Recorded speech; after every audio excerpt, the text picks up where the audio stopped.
কলিজার বন্ধুরা দেখুন, আসলে ছোট্ট ছোট্ট করে জমিয়েই অনেক কিছু করা যায়, করা সম্ভব। কেননা কবি বলেছেন, ছোট্ট ছোট্ট বালুকণা বিন্দু বিন্দু জল ঘরে তোলে মহাদেশ সাগরত।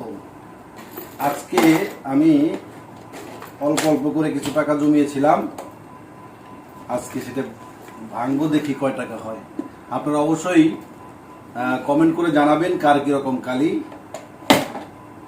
তারপরে অবশ্যই দেখাবো কয় টাকা হয়।